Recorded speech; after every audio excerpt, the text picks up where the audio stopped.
अभी अभी टाटा और क्वांट ने नया फंड शुरू किया है और लोग बिना सोचे पैसा डाल रहे हैं। लेकिन अगर आपने ये गलती कर दी तो आपका पैसा फंस सकता है।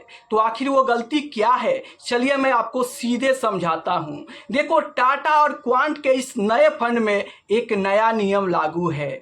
अगर इस नियम का पालन आप नहीं करोगे तो आपका पैसा डायरेक्ट रिडीम होके सीधे आपके बैंक अकाउंट में आ जाएगा। जी हाँ, इस फंड में नियम ये लागू है कि मिनिमम आपको 10 लाख रुपए से इन्वेस्टमेंट शुरू करना है। अब मान लो कि आप 10 लाख रुपए इन्वेस्टमेंट कर दिए और अगले दिन अगर 1% बाजार गिर जाता है तो 10 लाख का 1% सीधे 10,000 का लॉस हो जाएगा।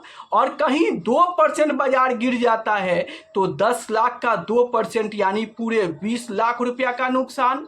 तो ऐसे कंडीशन में फंड मैनेजर आपको एक मैसेज देंगे और उस मैसेज में एक तय तारीख वो देंगे और आपको उस तारीख के अंदर अंदर जितना का लॉस हुआ है, मान लो कि 1% बाजार गिरा तो 10 लाख का 1% 10,000 का लॉस, या फिर 2% का लॉस हुआ होगा तो आपको 20,000 रुपया वहां पे आपको डालना पड़ेगा। कब तक?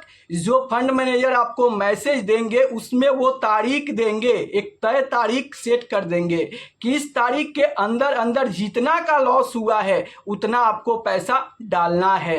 अगर आप नहीं डालते हो तो उस फंड से पैसा ऑटोमेटिक रिडीम होके सीधे आपके बैंक अकाउंट में आ जाएगा। मतलब इन फंड का नियम ही है कि आपको मिनिमम 10 लाख रुपए रखना है। अगर आप 10 लाख डालते भी हो और बाजार के गिरावट में उसका वैल्यू कम हो जाता है तो आपको उतना पैसा फिर से डालना होगा, नहीं तो आपका पैसा रिडीम होके सीधे आपके बैंक अकाउंट में आ जाएगा। तो आखिर ये कौन सा फंड है? चलिए मैं टाटा और क्वांट दोनों के बारे में बताऊंगा। सबसे पहले मैं आपको टाटा के फंड के बारे में बता देता हूं।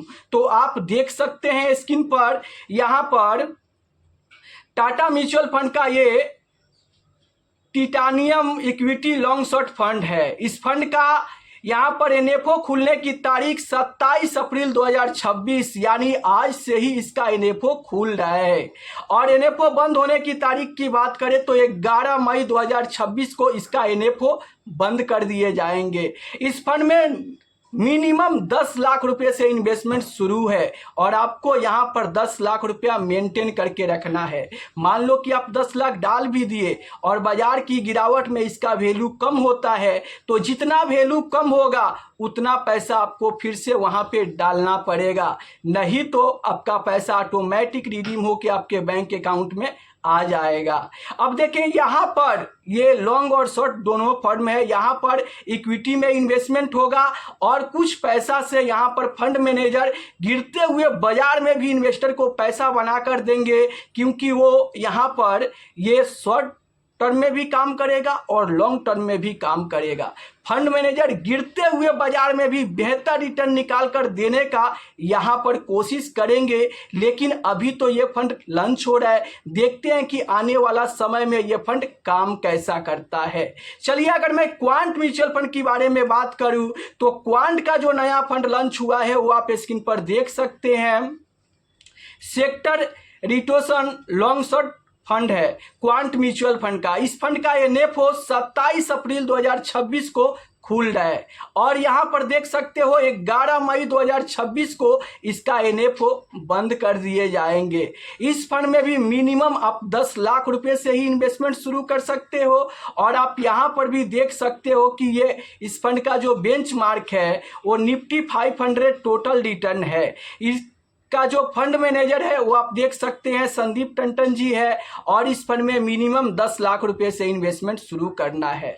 अब देखो कैसे इन्वेस्टर को ऐसे फंड में इन्वेस्ट करना चाहिए, वैसे ही इन्वेस्टर को ऐसे फंड में इन्वेस्टमेंट करना चाहिए जो इन्वेस्टर ज़्यादा रिस्क ले सकते हैं। और जिनके पास ज़्यादा पैसा हो, मान लो कि आप म्यूचुअल फंड में इन्वेस्टमेंट करते हो और आपके पास 10 लाख का ही पोर्टफोलियो है, तो आप ये गलती मत करना कि उस 10 लाख को रिडीम करके और इस फंड में मत डालना। अगर ऐसा आप करोगे तो आपका पैसा फंस सकता है। मान लो कि आप रिडीम करके 10 लाख डाल दिए और बाजार गिर गया, तो फिर आप बाकी का पैसा कहाँ से डालोगे? इसलिए अगर आप छोटे इन्वेस्टर हो, आपका पोर्टफोलियो 10 लाख, 20 लाख, 30 लाख तक है, तो आपको ऐसे फंड में इन्वेस्ट करने से बचना चाहिए। इन्वेस्ट कब करना चाहिए? अगर आपका पोर्टफोलियो के साथ साथ आपके पास कहीं से एक्स्ट्रा 10 लाख 11 लाख रुपए आ गया है, तो आप चाहो तो ऐसे फंड में आप इन्वेस्टमेंट करने के बारे में सोच सकते हो। लेकिन अगर आप इन्वेस्टमेंट करने वाले हो तो इस बात को आप याद रखो